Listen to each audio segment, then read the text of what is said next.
Bonjour à tous, je vais vous présenter aujourd'hui la séance de balayage qui permet de varier les intensités progressivement au cours d'une même séance. Alors, cette séance sera présentée à la fois avec un home trainer connecté à l'application Swift, mais aussi, si vous n'avez pas d'home trainer connecté, avec la fréquence cardiaque comme indicateur d'intensité.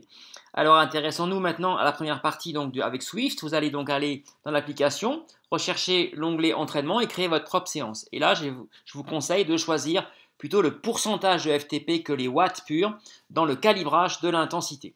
Alors, comment ça se présente? Eh bien, vous voyez, on commence par un bloc d'échauffement de 10 minutes. On va commencer avec une FTP de 50%. Je rappelle que la FTP, c'est la puissance maximale que vous allez pouvoir développer pendant 1 heure.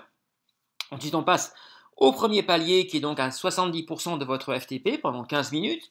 Ensuite, on va arriver au palier des 77% de FTP, le palier vert, qui correspond en fait au seuil aérobie qu'on appelle le seuil 1. C'est un moment important puisque c'est le moment où vous allez commencer à avoir une petite dette d'oxygène qui fait que l'ensemble des déchets que vous allez provoquer avec l'effort ne pourront pas être totalement évacués.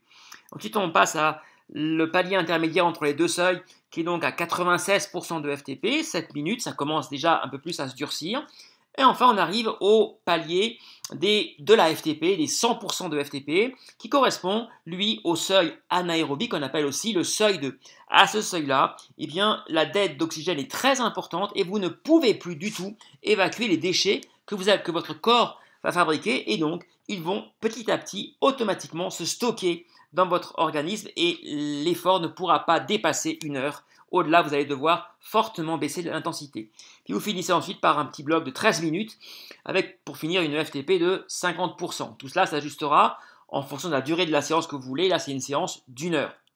Alors ça donne quoi, en termes de correspondance cardiaque? Eh bien, vous voyez, là, je suis avec un sportif qui avait comme seuil 1 150 de fréquence cardiaque, seuil 2 172 et FC max 188. Je précise que c'est un sportif qui l'a fait avec un test d'effort clinique qui me paraît être le seul moyen véritablement fiable pour avoir les vraies données des deux seuils ventilatoires.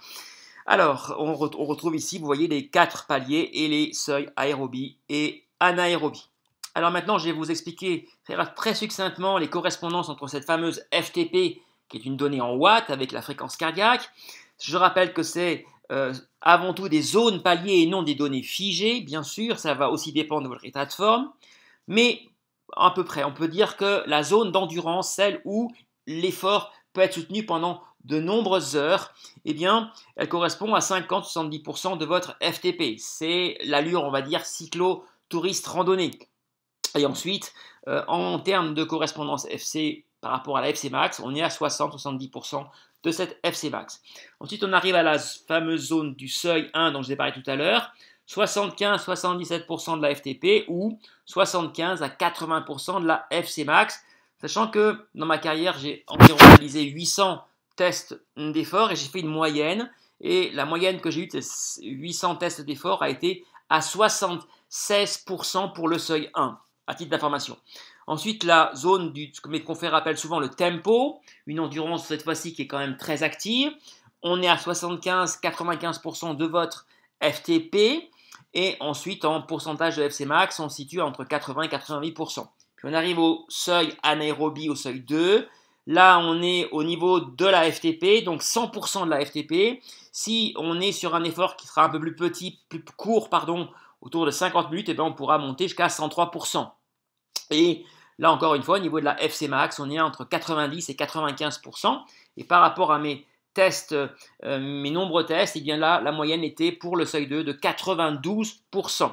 Alors, je tiens à rappeler quand même qu'au-delà des 75% de FTP, eh bien, la dette d'oxygène va augmenter progressivement et donc le cœur va réagir, s'ajuster et augmenter progressivement sa fréquence cardiaque pour pouvoir permettre un meilleur apport des globules rouges vers les poumons et donc une récupération de l'oxygène dont l'organisme a besoin.